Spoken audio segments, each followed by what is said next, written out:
This is Minister Paul coming to you from Northern California on August. This story's even got me freaked out. So, October 1st, 2012, 103. I'm going to record this Google Plus hangout between Huffington Post and several different cited so-called experts before it disappears. You're watching HuffPost Live. I'm Alicia Menendez, and guess what? The zombie apocalypse is coming. Are you ready? At first, I thought this was some type of perverse joke that my producers were playing on me, but if not for outrageous headlines, would we prepare ourselves for any type of virus outbreak? Joining us, we have Brad Barker, a security consultant and president of the Halo Corporation, Glenn Stutsky, a clinical instructor at Michigan State University School of Social Work, Joseph Blady, a former program officer for the Undersecretary of Defense for Policy, Matt Zeller, AUS, Army veteran of the Afghanistan War, also an author and HuffPost blogger, and Megan Hurwitz, an officer candidate in the U.S. Army and a doomsday prepper. Let's take a look at the headline here. Zombie apocalypse training. Halo Corp to train military law enforcement on virus outbreak. Okay, Joe, I am an anxious, paranoid person. I have a list of anxieties that I run through before I go to sleep at night. Where should I put a zombie apocalypse on that list? Nowhere. It's an interesting thought. I think one of our biggest problems in preparing for this kind of thing is that we have real trouble predicting what's going to come next. I suppose a zombie apocalypse is just as likely as any other type of viral outbreak. The threat from bioterrorists is probably overinflated because a lot of this takes a fair amount of sophistication, either to occur naturally through mutation.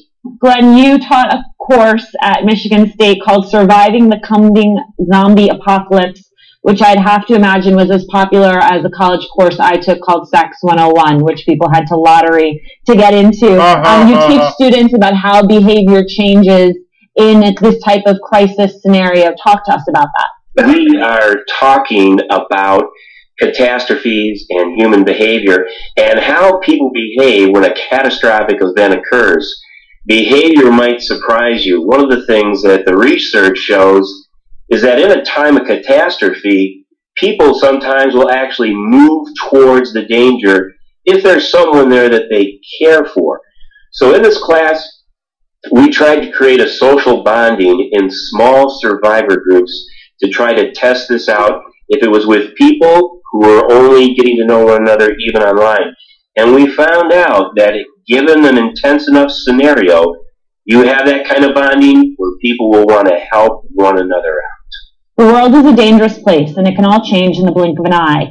3 days without electricity, and people will be fighting over toilet water to drink in places like New York City and Detroit. But they won't be zombies. How to deal they won't with be civilians zombies. in moments of crisis. What does that training entail? Zombies Talking are to not real. civilians and the training the military gives, it really depends on the scenario. Sometimes you're trained to deal with unruly crowds and trying to calm people down in the midst of a riot. Other times you're trained and try to actually enforce a quarantine, which means keeping an infected population in one place. What they try to teach you is, unfortunately, if it's in a quarantine situation, is to prevent the loss of life beyond the quarantine zone.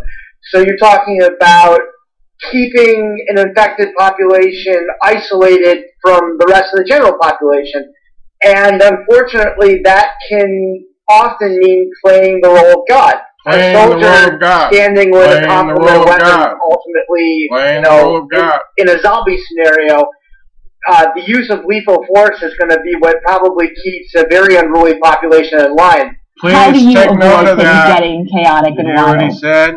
Well, that's precisely why we're doing this type of exercise. What's going on here is, at the Halo Summit, we're creating a, obviously, tongue-in-cheek, fictitious event, but what we're doing is creating an all-hazards environment so that all of the first responders and people in the public safety apparatus get a role to play in this scenario. We've done the Katrina scenarios, we've done the tsunami scenarios, we've done the firestorm scenarios. This is a way for every aspect of public safety, including the civilians, to be able to communicate and collaborate and coordinate against the fictitious boogeyman, the zombie, and see how we all measure up and look at the report card. I want to pull up this full screen just for everyone who thinks that this is some horrible joke that I'm playing on you. Center for Disease Control and Prevention. This is a government website talking about zombie preparedness. So there you go. There are really easy ways to kind of stockpile as you go. When you go to the grocery store, pick up a few extra cans of food. Costco, Sam's Club, those kind of places allow you to, if you've got an extra $10 in your wallet, go pick up a small.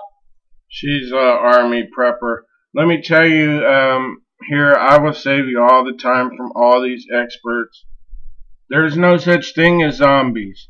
Yes, there is a pandemic that's real. Yes, Katrina was real. But zombies aren't. The real quarantine is when they come to take you hostage and put you in custody. And according to this military Afghanistan veteran, he was trained to play God and use deadly force with assault rifles if required to do so, to keep you in the detention facility. And now they have brought in the private sector. I'm going to repeat this again in case you didn't get the memo. Zombies are not real.